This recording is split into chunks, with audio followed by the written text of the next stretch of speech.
शहर के कॉलेज में पढ़ने वाला अमित छुट्टियों में अपने गांव आया तो उसकी माँ बोली, मेरी सहेली चंदा आई थी। वो और उसकी बेटी रंभा तुझे बहुत याद कर रही थी।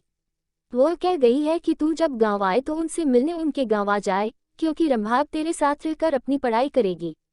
यह सुनकर दूसरे दिन ही अमित अपनी माँ की सहेली चंदा से मिलने उनके गांव चला गया था। जब अमित वहां पहुंचा तो चंदा और उनके घर के सभी लोग खेतों पर गए हुए थे। घर पर रंभा अकेली थी। अमित को देखकर वह बहुत खुश हुई थी।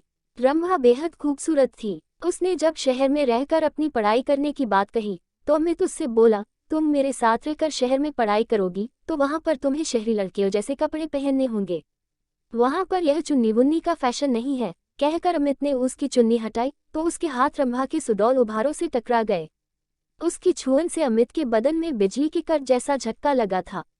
ऐसा ही झटका रंभा ने भी महसूस किया था।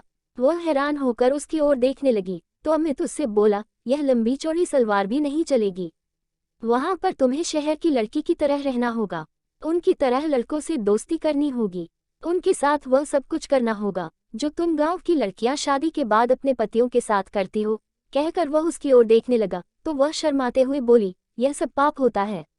अगर तुम इस पाप पुण्य के चक्कर में फंस कर यह सब नहीं कर सकोगी तो अपने इस गांव में ही चौका चूल्हे के कामों को करते हुए अपनी जिंदगी बिता दोगी। कहकर वह उसकी ओर देखते हुए बोला, तुम खूबसूरत हो, शहर में पढ़ाई करके जिंदगी के मजे लेना।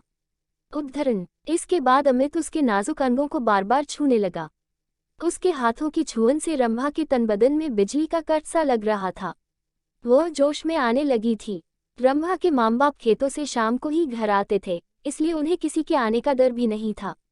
यह सोचकर रंभा धीरे से उससे बोली, चलो अंदर पीछे वाले कमरे में चलते हैं। यह सुनकर अमित उसे अपनी बाहों में उठाकर पीछे वाले कमरे में ले गया। कुछ ही देर में उन दोनों ने वह सब कर लिया जो नहीं करना चाहिए था।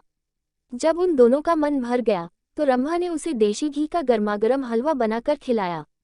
हलवा खाने के बाद अमित आराम करने के लिए सोने लगा। उसे सोते हुए देखकर फिर रंभा का दिल उसके साथ सोने के लिए मचल उठा। वह उसके ऊपर लेटकर उसे चूमने लगी तो वह उससे बोला, तुम्हारा दिल दोबारा मचल उठा है क्या? तुमने मुझे प्यार का चस्का जो लगा दिया है। रंभा ने अमित के कपड़ों को उतारते हुए कहा।